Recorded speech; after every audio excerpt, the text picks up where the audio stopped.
संविधान दिवस को स्मरण करने के लिए एकत्रित हुए हैं।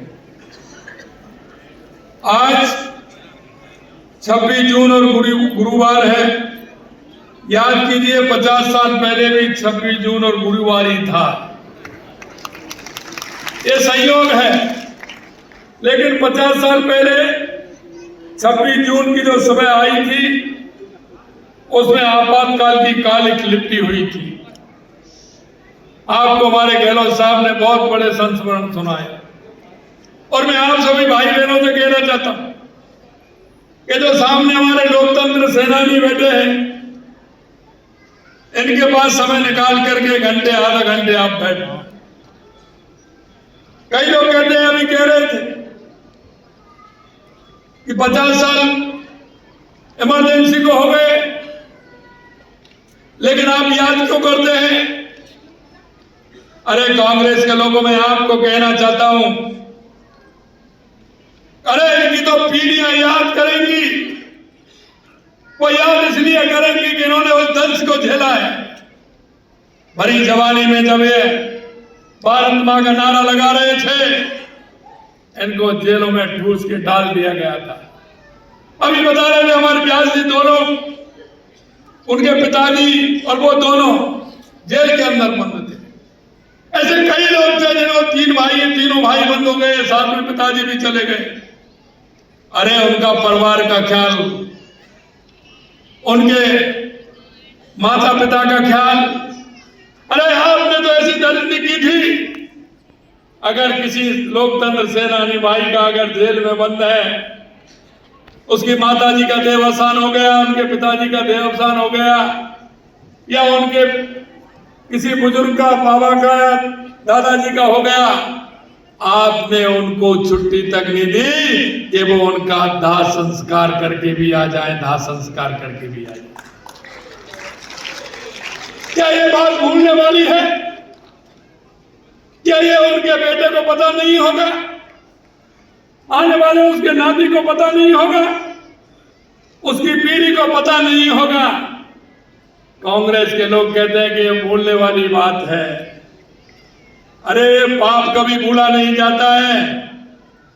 जिस तरह का काम आपने लोकतंत्र को समाप्त करने का किया, लोकतंत्र का गला घोंटने का काम किया, उन लोगों को जो भारत मां का नारा देते थे, राष्ट्रवादी लोग थे, उनको आपने जेलों में ठूस दिया। उनके परिवार की चिंता नहीं। लेकिन मैं धन्यवाद देना चाहता हूं हमारे उन संघ के सभी कार्यकर्ताओं को, हमारे आरएसएस के सभी कार्यकर्ता, हमारे जनसंघ के कार्यकर्ताओं को। वो ऐसे कार्यकर्ता भी थे जिन्होंने उन परिवारों का ध्यान रखने का भी काम किया था। ऐसे बहुत से लोग थे, पिताजी जेल में चले गए, लेकिन बेटे का दायित्व बन गया कि मेरे पिताजी तो जेल में हैं, मैं क्या करूं। वो डेली सूचना देते थे और जो हमारे सेनानी बंद थे उनके घर की चिंता भी करते थे। लेकिन वो चिंता करते थे, लेकिन आपने देखा ऐसे कितने परिवार थे जिनके बच्चे क्लासों में पढ़ते थे, उनकी पढ़ाई छूट गई। जिन बहनों की शादी होने वाली थी, वो शादी की बात करके गए थे, उनकी शादी छूट गई। जिन बच्चों की शादी की बात कर रहे थे, उन्होंने समझा कि पता नहीं जेल से कब आएंगे, उनकी शादियां छूट गई थी। अरे ये कोई भूलने वाला विषय है क्या? ये कोई भूलने वाला विषय है क्या? जिसकी फटी नहीं बेवाई, वो क्या जाने पीर पर आई। गहलोत साहब, जब पता लगता आपका, जब कोई परिवार में से बंद होता और कोई इस तरह की घटना हो जाती, आपको ये साधारण लगता है? आप इसे साधारण कहते हैं? आपको अपने आईने में देखिए, देश की जनता से पूछिए कि उसके साथ कितना कुटाराघात हुआ, सिर्फ एक कुर्सी के लिए। आप कुर्सी के लिए क्या क्या कर सकते हैं, ये देश की जनता जानती है। तो देश की जनता भली बात जानती है कि आप कुर्सी के लिए कहां तक गिर सकते हैं। आपने देखा है आज स्टार्ट कहां से हुई है? स्टार्ट इस देश के बंटवारे से हुआ। महात्मा गांधी जी ने कहा था कि देश का बंटवारा नहीं होना चाहिए। अगर सरदार पटेल देश के प्रधानमंत्री होते तो इस देश का बंटवारा नहीं होता। देश का बंटवारा सिर्फ इस बात पर हुआ था क्योंकि वो प्रधानमंत्री बनना चाहते थे, इसीलिए देश का बंटवारा हुआ। इमरजेंसी इसलिए लगाई गई थी कि कोर्ट ने उनके खिलाफ, न्यायालय ने ये आदेश दे दिया था कि वो 6 साल तक चुनाव नहीं लड़ सकती। उनका चुनाव कोर्ट ने निरस्त कर दिया। सिर्फ यही तो था, और बताएं क्या था? आपने सिर्फ राजनीति के लिए और कुर्सी के लिए इस देश को बर्बाद करने का काम हमेशा से किया है, और ये देश की जनता धीरे धीरे आपको जवाब दे रही है और आपका को जवाब मिल भी रहा है। क्या बात करते हैं आप ये कहते हैं ये जनता भूलने वाली नहीं है, जनता भूलने वाली नहीं है। आपने इस देश के कितने प्रदेशों में चुनी हुई सरकारों को बर्खास्त करने का काम किया, जरा एक बार गिनती तो देख ले। क्या आपने कभी सोचा कि देश में चुनी हुई सरकारों को हमने कितनी को बर्खास्त करने का काम किया? 356 का कितनी बार दुरुपयोग किया है? ये देश की जनता हर गलती का जवाब मांगती है और हर गलती का जवाब देना पड़ेगा। मैं आपसे कहना चाहता हूं, आपने जिस तरह से लोकतंत्र के इन प्रहरियों को रोंदने का काम किया, हमने जब हमारी सरकार थी माननीय वसुंधरा जी की, क्योंकि इनकी भरपाई कोई नहीं कर सकता, हमने सिर्फ सम्मान देना चाहा और हमने सम्मान दिया हमारे लोकतंत्र सेनानियों को, क्योंकि उनकी स्थिति जिस तरह से की थी कांग्रेस ने, और जैसे ही हमारी सरकार गई, कांग्रेस की सरकार ने आते ही उनका सम्मान भी बंद कर दिया, सम्मान भी बंद कर दिया। अरे आपको ये तो लगना चाहिए था आप गलती भी मान रहे। मैं सुन रहा था गलती भी मान रहे हैं कि उस समय गलती की थी। अरे गलती की थी तो फिर हमने उन लोकतंत्र सेनानियों को सम्मान दिया हमारी सरकार ने, आपने उसको क्यों खत्म कर दिया? आपने उसको क्यों खत्म कर दिया? हमारी सरकार आते ही हमने लोकतंत्र सेनानियों को फिर से सम्मान देने का काम किया, और अब की बार हमने तो कैबिनेट की मीटिंग में लिया है, पूरी तरह से पास किया है। चिंता मत करिए, कोई बंद नहीं कर सकता, इनका सम्मान बंद नहीं हो सकता।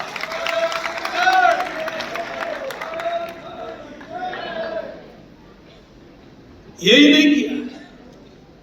अरे आपके जो विपक्षी लोग थे उनसे तो डर था, लेकिन अखबार वालों से क्या डर था?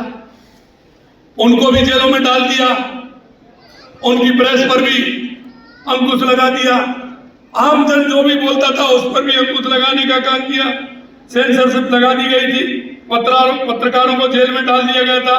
मीसा, DIR जैसे काले कानून के जरिए 1 लाख से अधिक नागरिकों को बिना किसी मुकदमे के जेलों में ठूस दिया। इसमें जयप्रकाश नारायण, अटल बिहारी वाजपेयी, लालकृष्ण आडवाणी, मुरली मनोहर जोशी, राजनाथ सिंह जी जैसे तमाम हमारे नेता थे जिनको जेल में डाल दिया गया था। यही नहीं, विरोधियों को जेल में मानसिक शारीरिक यातनाएं भी दी गई थी। ये तो ये बता सकते किस तरह की इनसे व्यवहार किया गया, सिर्फ एक भारत मां का नारा देने के ऊपर। उन्होंने कौन सा ऐसा जुर्म किया था जो उनके अंदर इस तरह की आपने यातनाएं देने की काम सरकार ने किया था? यातना ये भी, किसी को दवा की जरूरत होती थी तो दवा भी उनको नहीं मिलती थी, भोजन भी कहने लगे एक टाइम करिए। क्या स्थिति हुई होगी? मैं धन्यवाद देना चाहता हूं हमारे लोकतंत्र सेनानियों को कि आपने जिस तरह से उस समय आप पर जो प्रहार किए गए थे उनको सहते हुए इस देश के लोकतंत्र को मजबूत करने का काम आप लोगों ने किया। राजस्थान में भैरव सिंह जी शेखावत साहब श्री जगदीश प्रसाद जी महतो, सतीश जी अग्रवाल और हमारे जोधपुर वाले राजेंद्र गहलोत जी तो हैं। लोग कहते हैं कि कोई इनको इतनी यातनाएं दी थी, इनके शरीर पर इतनी चोट थी कि कोई गिन नहीं सकता था। इस तरह का आलम उन्होंने किया। लेकिन मैं धन्यवाद भी देना चाहता हूं हमारे उन संगठनों को, तो राष्ट्रवादी संगठन है, RSS, जनसंघ, ABVP के कई संगठन प्रतिबंध लगा, उन पर प्रतिबंध भी लगा दिया, लेकिन उन्होंने फिर भी अंडरग्राउंड रह करके काम किया। हमारे देश के यशस्वी प्रधानमंत्री नरेंद्र मोदी जी ने पूरे देश के अंदर ये अभियान चलाने का काम किया था। ऐसे बहुत सारे हमारे लोग हैं तो अंदर से वो तो थे ही, लेकिन बाहर जो लोग थे उनके परिवारजन थे, उन्होंने भी इसमें बहुत बड़ा काम किया था। लेकिन मैं इतना कहना चाहता हूं कि उनके अधिकारशील आपातकाल में कांग्रेस ने हर आलोचक, हर असहमति और हर विपक्षी विद्रोह को, विचार को विद्रोह बताकर कुचलने का काम किया। मैं अंत में आपको इतना कहना चाहूंगा मेरे भाई और बहनों, ये कांग्रेस के आपातकाल के धमन चक्र ने साबित कर दिया कि जब जब उनकी सत्ता पर संकट होता है तो वे संविधान और देश की आत्मा को ताक कर रखने पर हटते नहीं है। आज 50 वर्ष बाद भी कांग्रेस उसी मानसिकता के साथ चल रही है। आज सिर्फ तरीकों का बदलाव हुआ, नियत आज भी तानाशाही की है और वो तानाशाही की नियत उनकी आज भी नहीं निकल रही है। आज भी कांग्रेस शासित राज्यों में कानून की व्यवस्था हाल ही में वह विरोध का दमन, धार्मिक तुष्टीकरण किस तरह से चल रहा है। अभी हमारा 23 तारीख को डॉक्टर श्यामा प्रसाद मुखर्जी जी का बलिदान दिवस था। मैं आपसे कहना चाहता हूं कि श्यामा प्रसाद मुखर्जी जो बंगाल के रहने वाले थे, पहले मंत्रिमंडल में वो उद्योग मंत्री थे। अरे उद्योग मंत्री थे, अगर कोई ऐसा कोई व्यक्ति होता, आजकल कोई पार्षद से भी इस्तीफा नहीं देता है। उन्होंने उद्योग मंत्री से इस्तीफा देकर के उन्होंने कहा था कि देश में 2 विधान, 2 प्रधान, 2 निशान नहीं चलेंगे और मैं कश्मीर जाऊंगा। और वो कश्मीर गए। कश्मीर में उनका बलिदान हो गया।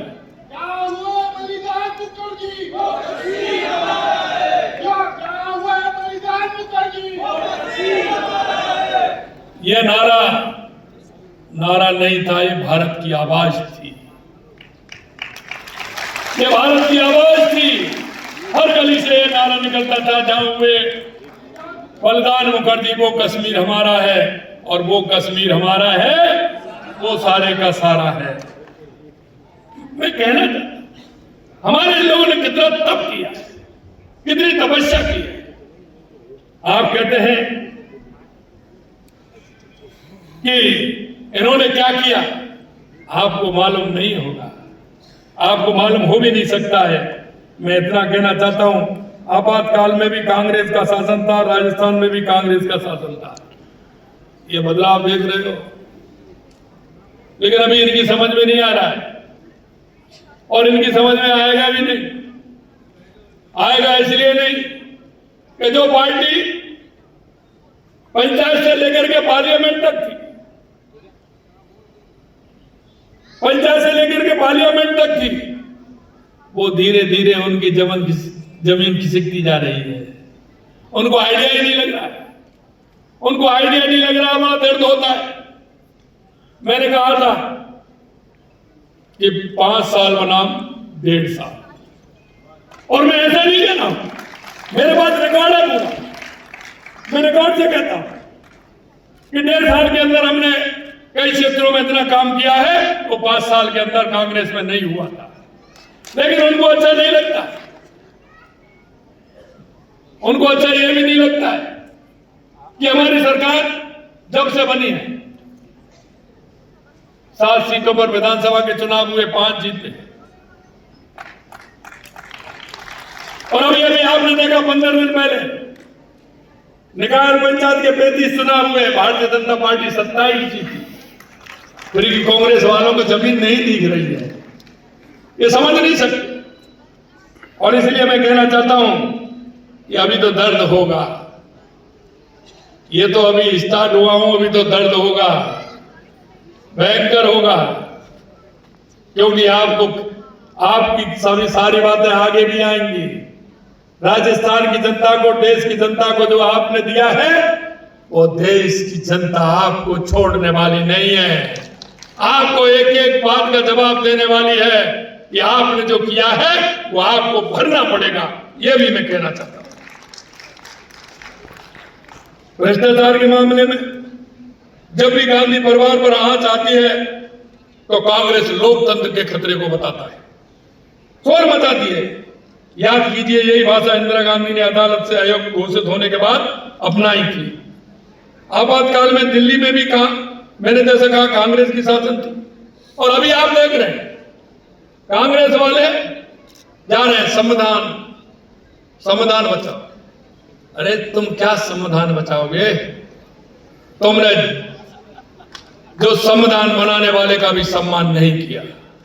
बाबा साहब भीमराव अंबेडकर का आपने कभी भी सम्मान नहीं दिया। आपने उनको उसके बाद टिकट भी नहीं दिया, और जब वो निर्दलीय चुनाव लड़े तो आपने हराने का भी काम किया। अगर बाबा साहब भीमराव अंबेडकर जी का सम्मान दिया तो भारतीय जनता पार्टी की सरकार ने दिया। भारतीय जनता पार्टी, बाबा साहब को भारत रत्न देने का काम भारतीय जनता पार्टी की सरकार ने किया। बाबा साहब के पंचतीर्थ बनाने का काम भारतीय जनता पार्टी ने किया। 26 नवंबर को संविधान दिवस घोषित करने का काम भारतीय जनता पार्टी ने किया। जैसे बाबा साहब का सम्मान बना, 26 नवंबर संविधान दिवस करने का काम भारतीय जनता पार्टी ने किया। ये अब छटपटाहट है। ये डबल इंजन की सरकार है। ये डबल इंजन की सरकार है, और ये डबल इंजन की सरकार रुकने वाली नहीं है। ये मोदी जी के नेतृत्व में डबल इंजन की सरकार चल रही है। 1.5 साल के अंदर राजस्थान के अंदर जिन विषयों को हमने लिया वो आप सभी के सामने, चाहे वो पानी का विषय हो या बिजली का हो, राजस्थान को या युवाओं के लिए नौकरी देने का हो, महिलाओं के सम्मान का हो, गरीब के सम्मान का हो, ये हमारी सरकार पूरी तरह से काम कर रही है। कुछ लोग राजनीतिक रूप से चर्चा करते हैं, उल्टे सीधे बयान देते हैं। अरे उल्टे सीधे बयान से पहले ये देख लेना, अगर ये पढ़ता नहीं हो तो मैं भिजवा देता हूं। फार्म पोंड खेतलाई 32,164 और 5 साल में 29,443, ये आपका आंकड़ा है। यही नहीं, खेतों में तारबंदी का 2,53,000 और 1,13,000, ये अंतर आ रहा है 5 साल का। ये तो मैं 5 साल का बता रहा हूं। अगर वैसा बताऊं तो ये कहीं भी आगे नहीं है। 3 पन्ने मेरे पास हैं। जरा इनका जवाब क्या देंगे आप? आपके पास कोई जवाब ही नहीं है। मैं आपको इतना ही कहना चाहता हूं कि जिस तरह से आपने राजस्थान के युवाओं को, राजस्थान की महिलाओं को, राजस्थान के किसान को और मजदूर को धोखा देने का काम किया, उस दर्द नहीं समझ रहे, उस राजस्थान के युवाओं का दर्द नहीं समझा। आपके कितनी बार पेपर लीक हुए? 1.5 साल में एक ही पेपर लीक हुआ क्या? ये नहीं दिख रहा है आपको? ये आपको देखना पड़ेगा। और ये हमको सलाह दे रहे हैं, आपकी सलाह को अपने पास रखिए, हमारी चिंता करने की जरूरत नहीं है। मैं आपसे यही कहना चाहता हूं मेरे भाई और बहनों, ये लोकतंत्र सेनानियों का जो देश के प्रति समर्पण भाव रहा है, मैं आपसे कहना चाहता हूं कि ये हमारे देश के लिए आप नींव की लोकतंत्र सेनानियों की ने जिस तरह का काम किया है लोकतंत्र को मजबूत करने का, आज पूरा देश आपने जो किया था और उस तरह से लोकतंत्र का बचाने का काम किया, आज हमारा लोकतंत्र उतना ही मजबूत हुआ है। आप सभी को मैं बहुत बहुत शुभकामनाएं देना चाहता हूं, बहुत बहुत बधाई देना चाहता हूं, और ये कहना चाहता हूं आपसे कि जिस तरह से इन्होंने हमेशा लोकतंत्र के लिए, हमारे लोकतंत्र सेनानियों ने जो पीड़ा एवं कष्ट सहे, उन्हें भारतीय लोकतंत्र के इतिहास में एक प्रेरणादायी अध्याय के रूप में हमेशा याद रखा जाएगा। लोकतंत्र की रक्षा के लिए उनके त्याग एवं बलिदान के प्रति हर भारतीय के मन में अगाध श्रद्धा और सम्मान है।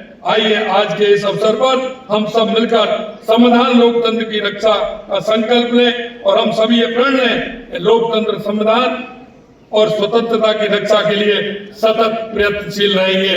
और मैं इतना और कहना चाहता हूं, आगे आने वाली जो हमारी पीढ़ी है इसको भी हमें बताना है कि लोकतंत्र के मायने क्या होते हैं, क्योंकि इस देश की आजादी के लिए हमारे उन महापुरुषों ने, हमारे उन वीर सपूतों ने जिस तरह का अपना बलिदान देकर के हमारे देश को आजाद कराने का काम किया।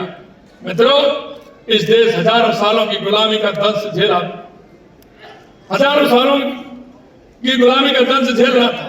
कभी हूण आए, कुषाण आए, कभी इस्लाम आए तो कभी अंग्रेज आए, लेकिन मैं आपको कहना चाहता हूं, हमारे उन वीरों ने, हमारे उन वीर पुरुषों ने, हमारे उन बलिदानियों ने, हमारे उन महापुरुषों ने इस देश को आजादी दिला करके हम सबको आजाद करने के लिए और हम एक स्वच्छंद काम कर सके, अपने मन का काम कर सके, ये आजादी उन्होंने दिलाई और आज लोकतंत्र को मजबूत करने का काम किया। मैं अंत में इतना ही कहूंगा, हमारे लोकतंत्र को मजबूत करने के लिए हम सब की आवश्यकता है, हम सब की आवश्यकता है। आपने देखा जल संरक्षण का कार्यक्रम हमारा चला है, उस जल संरक्षण के कार्यक्रम में आप अपना योगदान दें, एक पेड़ मां के नाम में योगदान दें। और यही नहीं, अभी हमारा कार्यक्रम चल रहा है 24 जून से अंत्योदय, दीनदयाल उपाध्याय अंत्योदय संबल पखवाड़ा।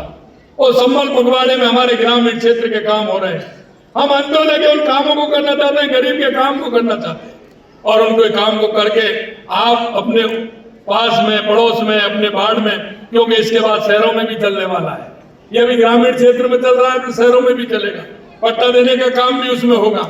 इसलिए मैं आपसे निवेदन करना चाहता हूं, हमारी केंद्र और राज्य सरकार की जितनी भी योजनाएं हैं, उन योजनाओं का लाभ हर गरीब को पहुंचे, हर महिला को पहुंचे, हर मेरे बुजुर्ग को पहुंचे, सभी का उसका लाभ पहुंचे, ये मैं आपसे आशा और विनती करना चाहता हूं, जिससे हमारा लोकतंत्र भी मजबूत होगा, हमारा प्रदेश भी मजबूत होगा, हमारा देश मजबूत होगा, हमारा राजस्थान भी उत्कृष्ट राजस्थान बनेगा, विकसित राजस्थान बनेगा, और भारत भी विकसित प्रदेश बनेगा। इस बात को लेकर के हमें समय प्रतिज्ञा करना है कि हम हमारे राष्ट्र को मजबूत करने का काम करें। और आप उन युवाओं को अपनी जो लोकतंत्र सेनानियों की जो कहानी है, आपसे जो बीती, उसको जरूर सुनाएं। इतना ही मैं कहना चाहता हूं। आप सभी को बहुत बहुत धन्यवाद। जय हिंद, जय भारत, जय राजस्थान।